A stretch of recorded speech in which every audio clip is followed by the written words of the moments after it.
In the centuries after dissolution, the ruins of Furness Abbey became a magnet for antiquarians, travellers, artists, poets, and in the 19th century for photographers and tourists brought by the railway. The early photographers from the 1850s onwards often placed figures amongst the ruins to give a sense of scale.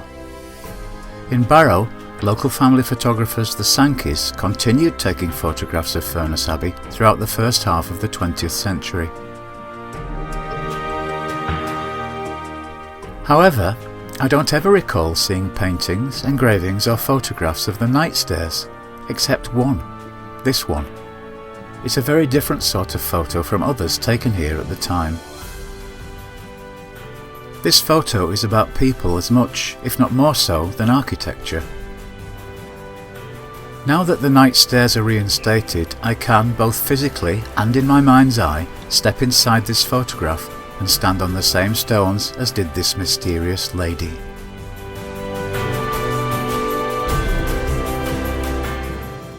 This photograph was taken by Roger Fenton in 1860 and is called A Vista, Furness Abbey.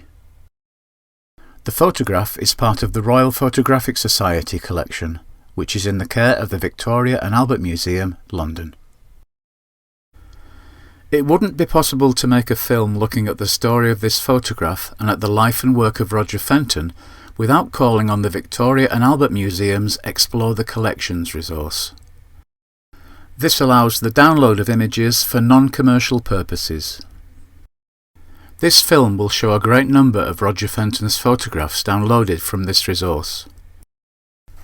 Therefore, any archive photographs in this film which are sourced from the public domain will be credited individually on screen. But all other archive photographs in this film are from the Explore the Collections resource and are therefore copyright Victoria and Albert Museum, London. This verbal credit now will take away the distraction of many repetitive captions to spoil the images later on. Roger Fenton was born into a wealthy Lancashire merchant family in 1819. He is considered to be one of the most accomplished landscape and architectural photographers of his time. He trained as a lawyer and then as an artist before taking up the new art of photography in 1852. In 1853, he became a founder member of the Photographic Society of London under the patronage of Queen Victoria and Prince Albert. This was later to become the Royal Photographic Society. He was one of the world's first war photographers when, in 1855, he was commissioned to go to the Crimea. He also began to spend part of each summer travelling widely around Britain to capture landscapes and architectural studies of historical landmarks such as abbeys and stately homes. In 1854, Fenton had bought a former wine merchant's van and converted it into a mobile darkroom. And so in 1860 he arrived in Lower Furness as part of a trip to the Lake District. I imagine that he stayed in the Furness Abbey Hotel during his time here. This isn't a photograph of a large building with people placed somewhere in the scene for scale. This is a photograph that uses the monument itself as a setting for human interest. Our night stair arch is the focal point of the scene, framing the figure which stands in silhouette against the light flooding through the arch. Two gentlemen stand in confident and casual pose as they watch the photographer and the lady. The lower staircase is ruined, and a few stones remain haphazardly lying in the earth mound. It is this still quite elevated mound of earth which gives the sunlight such a strong surface on which to shine. So who were these people? Were they travelling with Fenton? Perhaps they were visitors to the Abbey whose help was enlisted on the day. But nevertheless, there they are, three posed figures, creating a mysterious 19th century romantic atmosphere, almost like three characters from a novel. This corner of the Abbey is their setting, and the lady is standing in the middle of the arch of our night stairs, in the same place that we can stand today.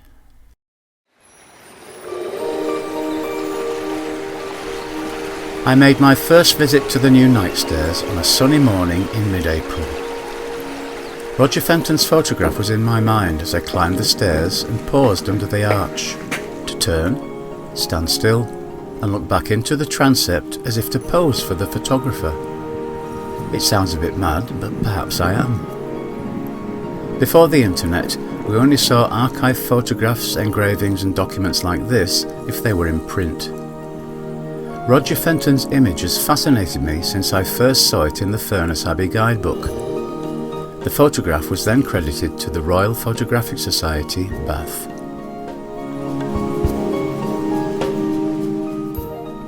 Looking at the photographs after my visit, I realised I had missed something very obvious. I had been on the night stairs in the same sunlight conditions as experienced by Roger Fenton on that day in 1860. So, 2 days later, I was back at Furness Abbey, hoping that the cloud would break often enough to allow the sun to shine. I stood in the south transept and waited. In the hour and a quarter I waited, the sun slowly moved to shine directly through the archway as it does in Fenton's photograph. In 1860, the sun is shining on the raised hard earth mound. In 2024, it is shining on the lower staircase, but in both photos the light is in the shape of the arch. Whilst I waited, visitors to the night stairs passed me by. I showed them Roger Fenton's photograph and explained my reason for being there. I asked one visitor and a friend if they would be willing to recreate the photo for me. Unfortunately, there were only the two of them, and a second confident and casual gentleman didn't suddenly appear as if by magic to make up the numbers. So, this is how it was on that morning. And very soon after this, the sun had moved away from the night stair completely.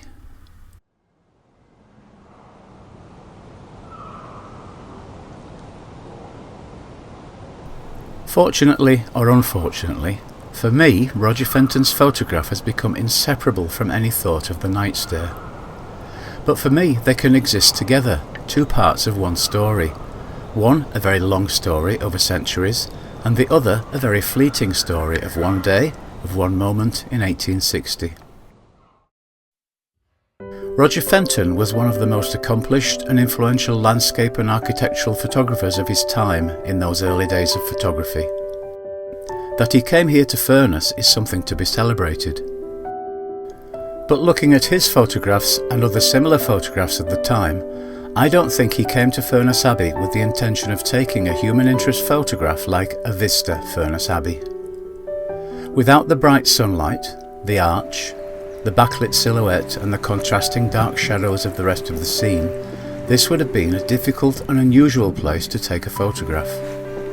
And even more so whilst the rest of the abbey was offering such wonderful and vast architectural perspectives. I'd like to believe that this photograph was taken on an impulse. Roger Fenton would have noticed that in this mostly dark corner of Furness Abbey there was some unexpected lighting which would allow him to do something very different from the norm. The backlighting of the figure in the archway gives the scene an ethereal glow. The word ethereal might be a good word to describe this photograph. She is above us and looking down, and could well be the beautiful angelic heroine of a romantic novel or painting. The two gentlemen are in the scene, but like us they are mere observers, just from a different side of the camera. And I suppose it's that thought which conveniently brings me back to earth with a bump and reminds me that this is just a photograph taken in 1860 on the night stair at Furness Abbey. That's all. In October 1862, only 2 years after taking this photograph, Roger Fenton announced his retirement from photography. The following month, he sold all of his equipment and negatives at an auction and returned to the practice of law. He first became a photographer after seeing examples of this new technology at the Great Exhibition of 1851, often known as the Crystal Palace Exhibition. With his early training as an artist, Roger Fenton tried to give his photography the same status as fine art. He wanted to establish it as a profession worthy of the same respect as drawing and painting. He excelled in every style of photography. Intimate portraits of Queen Victoria and her family, taking what are believed to be the first photographs of Russia and the Kremlin in 1852, being hired in 1853 as the first official photographer to the British Museum, travelling to the Crimea in 1855 to take the earliest photos of an active war, his later very popular photographs of artistic still life, and of course his constant passion for landscapes, stately homes, ruined abbeys and romantic depictions of the countryside, which is of course why he was here in Furness in 1860. But by the early 1860s, photography had changed dramatically, and he was dismayed by the growing commercialisation of the medium. As a consequence, the artistic respect he wanted for his profession was also fading. So, Roger Fenton retired himself from photography. His career lasted only 11 years. He died in 1869 at the age of 50.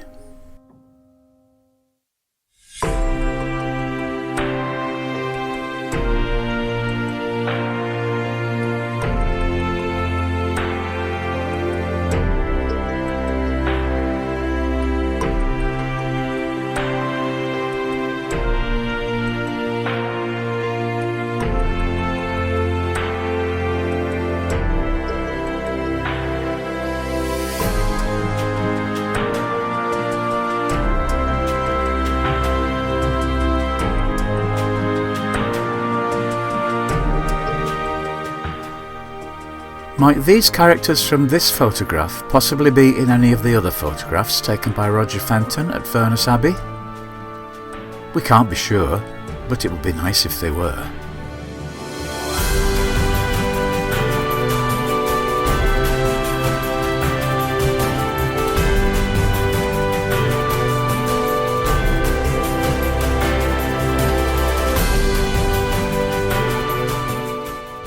If I have put Fenton's photograph into your mind as something hard to unsee when you look at the night stair at Furness Abbey, then perhaps I should apologise.